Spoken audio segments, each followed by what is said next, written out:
my beloved Boss Mike Cervera.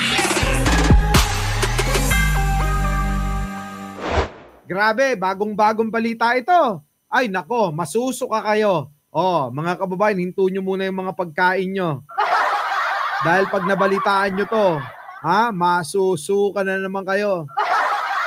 Yung mga DDS, abangan nyo si Maharlika. Sa susunod, siya na ang binabas nyo, sigurado. Abangan nyo si Maharlika. Sa susunod, siya na yung ibabas nyo.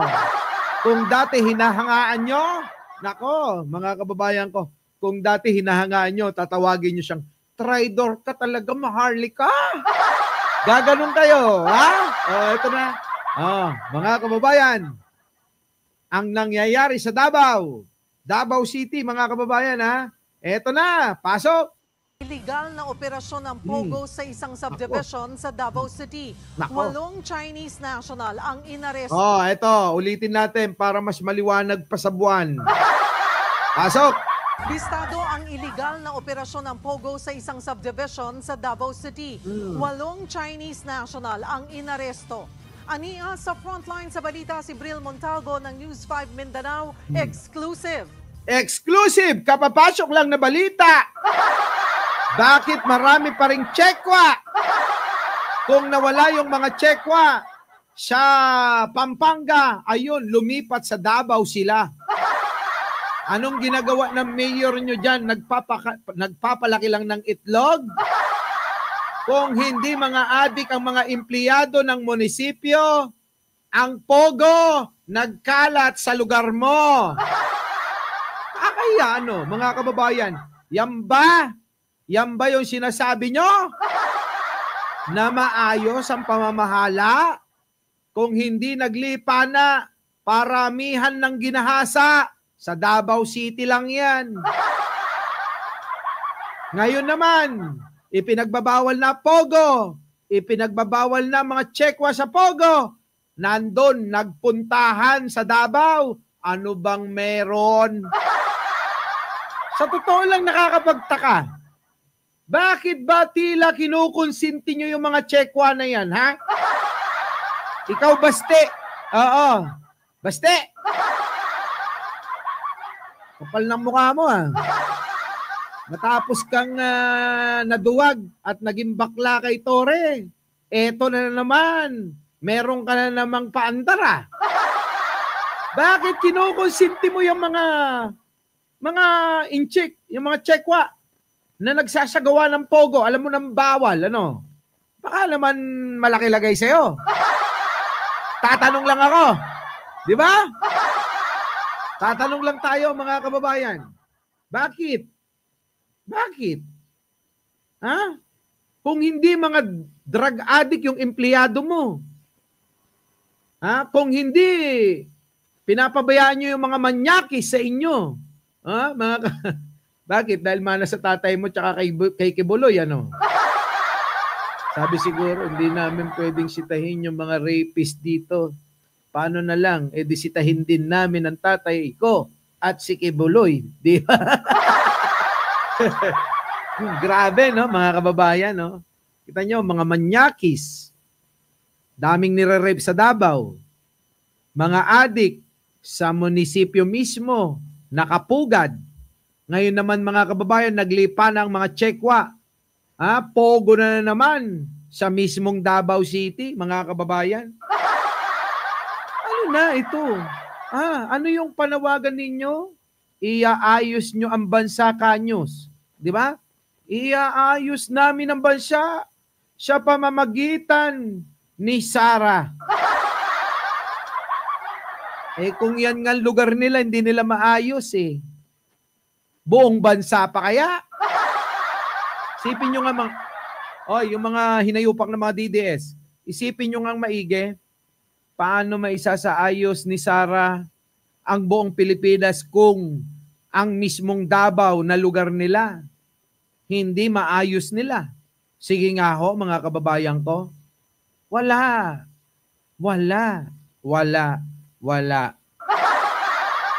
Lumipat na doon, natakot. Di naman siguro. Oo. Ayan, tuloy natin. Pakinggan nyo maigi. Ito na. Bistado ang iligal na operasyon ng Pogo sa isang subdivision sa Davao City. 8 Chinese national ang inaresto. Aniya sa balita si Bril Montalvo ng News 5 Mindanao. Exclusive. Yan na. Yan na. Hindi na nakapalag ang 8 Chinese national nang salakayin ng mga tauhan ng NBI ang bahay na ito sa isang subdivision sa Davao City. Naku, sa Davao City mga kababayan. Sa Davao. Grabe, no? Basta na lang mga kababayan, nawawalang mga Pogo operator, nasa Davao. Kung wala sa Davao, nasa bahay ni Roque. Di po ba mga kababayan? Kung wala sa Davao, nasa bahay ni Roque. Grabe! Matindi. Matindi yung pagmamahal nyo dyan sa mga Pogo operator. Ano ba talaga meron sa mga Pogo operator na yan at mahal ng kampo ni Duterte? Pakipaliwanag nga. Baka naman may makakapagpaliwanag dyan. Ang tanong ko ganire. Anong meron sa mga Chekwa na Pogo operator kung bakit mahal na mahal ng kampo ni Duterte? Di po ba? Kasi nakakapagtaka na Pinagbabawal na nga Ilang beses na. Marami nang na-raid Biruin nyo sa Davao City mismo na nagpapakilala na maayos daw, wala daw doong kahit na anong problema. Yung pala mga kababayan, nakatago sila. Tuloy! Tumambad sa mga otoridad ang higit 10 computer sets na hinihinalang ginagamit sa Pogo operation. Online gambling umano ang ginagawa nila rito. Nako! Online gambling! Yan na nga ba sinasabi ko Oh my God! Baste! Ayusin mo muna yung Davao bago ka magsalita. Kasi kung may kapangyarihan ako, nakikita mo yung mga monitor na yan, isasampal ko lahat sa mukha mo. Di ba? Ayan Salita ka ng salita ng kung ano-anong paninira kay Pangulong Bongbong Marcos. Yung lugar mo mismo, kulang na lang Pagsasampal ng taga Davao sa mukha mo yung mga monitor Di ba mga kababayan ko? Sige tuloy. We confiscate these computers and other paraphernalias necessary in their operation. Naku, grabe mga kababayan ko, matindi. Ibang klase talaga, no? Ito sa mga remnants ng mga Pogo in Manila. Nangungupahan lang daw ang mga Chinese at 4 na buwan nang nag-ooperate. Nako, maniwala kayong 4 na buwan lang yan. Naniniwala kayo, 4 na buwan lang yan? Ng mga residente. Live na live ako, mga kababayan ko, sa mga nagtatanong dyan, tulad ni Maldita, De Peremera, live po tayo. Live kanina, live mamaya. Wag na tayo magpahinga. Mag-live tayo buong araw ngayon. Mag-isa lang ako rito sa bahay ngayon, tuloy. Maingay, maingay. Dito sa subdivision, pag nalalasin dito sa subdivision, maingay. Sumisigaw, and minsan may mga... Paano hindi sisigaw yan mga kababayan ko? Kapag ka nakukuha nila yung target nila, Kapag ka nakuha nila yung quota nila, kapag ka may naloko sila, syempre magsisigawan yan. Di ba? Nagsiselebrate, yay! Di ba? Ganon. Nag-aaway. Pero ayon sa isa sa mga nahuli, hindi nila alam na illegal ang kanilang ginagawa. Naku, eto na naman tayo Eto, turo nyo na lang si Baste. Yes. I just come here 1 week. Just study here. Sa kabila niyan, posible silang maharap sa reklamong online gambling in relation to cybercrime law at posible rin silang ma-deport. Naku, deport nyo na. Kung ganyan lang din ang gagawin, tayo nga mga kababayan, ingat na ingat sa bansa nila. Sa bansa nila mga kababayan, tayo ingat na ingat. Halos hindi makakilos ng kilos natin dito sa Pilipinas. Tapos sila, kita nyo, puro pangwawalang yung ginagawa nila. Tapos sasabihin, mag-ingat daw yung mga Chekwa. Di ba dapat kaming mga Pilipino mag-ingat sa inyo? Kasi ang ginagawa nyo, di ba, puro pang-i-scam Ewan ko, bakit kinukonsinti naman ni Baste? Baste, ano ba deal nyo dyan? Bakit mo ba pinapayagan yan? Tatanong lang. Ano ba talaga totoo? Nagkakapera ka ba dyan? Ha? O baka naman ikaw boss ng mga yan. Tatanong lang ha. Kasi nagtataka kami. Sa kabila ng kampanya ni Pangulong Bongbong Marcos na mawala na yung Pogo, kayo naman, no? Para bang tila gusto nyo maging pugad ng Pogo yung lugar nyo. Di ba mga kababayan? Ha? Si Direk Boss, muntik mo daw Oo, muntik kong gasahin nyo sa ospital, 2 lang kami. Oo, sabi ko pagkakataon ko na to, wala yung asawa nito. Oh, Direk, eto na, oh. Nagmadali pa ako noon. No. Buti na lang kumatok yung asawa o naudlot. Eto na. Dadali na sila sa kustudiya ng NBI. Patuloy ang investigasyon sa posibleng mga protektor daw ng mga nahuling Chinese. Ayan na, mga posibleng protektor. Tuturo pa ba kayo ng iba? Tanungin nyo si Basti. Di ba, no? Oh, sino daw yung mga posibleng protektor? Baka naman, meron kayong alam, paki-comment na lang. Ha? Paki-comment nga, ho. Katuwaan lang, oh. Sino kaya? Sabi rito mga kababayan kasi, mga posibleng protektor. Oh, ito. Patuloy ang investigasyon sa posibleng mga protektor daw ng mga nahuling Chinese. Oh, mga posible daw.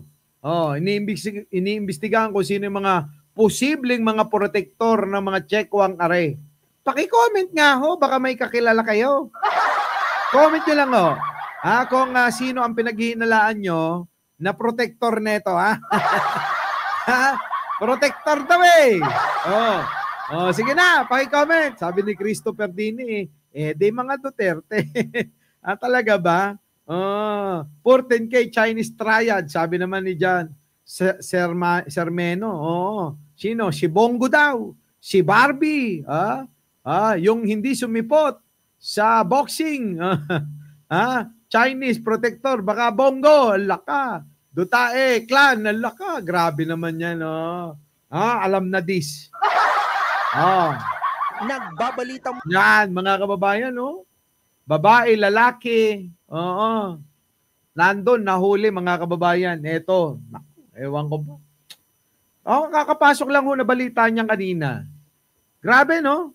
Sa kabila ng kampanya ng gobyerno na bawal na nga yung Pogo, sige pa rin ng Davao City, ano? Tapos ganyan, isisisi nyo kay Pangulo. Ganito lang ho yan, mga kababayan, no? Kasi, ang problema sa mga DDS na tatanga-tanga, kapag may nangyayaring ganito, abay hindi nila masisi yung mga mayor nila, yung mga kapitan nila, di po ba? Di dapat kasi, yung mga mayor ninyo, abay pinagtatrabaho nyo. Hindi yung natutulog lang. Hindi yung laging bangag, laging lasing, laging nasa party, tulad ni Baste, di ba? Gayahin nyo naman kaya si Isko. Si Isko, kita nyo, ayun, trabaho rin ng trabaho. Hindi nagiging kritiko ng Pangulo. Pero etong mga ito, kita nyo, di ba? Walang ginawa, mga kababayan. Ngayon, isisisi nyo na naman kay Pangulo kung bakit maraming droga sa Davao, maraming adik, maraming manyakis. At ano pa?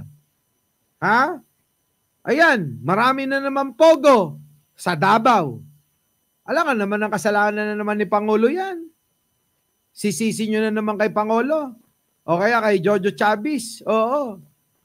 Ganun ba yon? O kaya kay Joby. Di ba?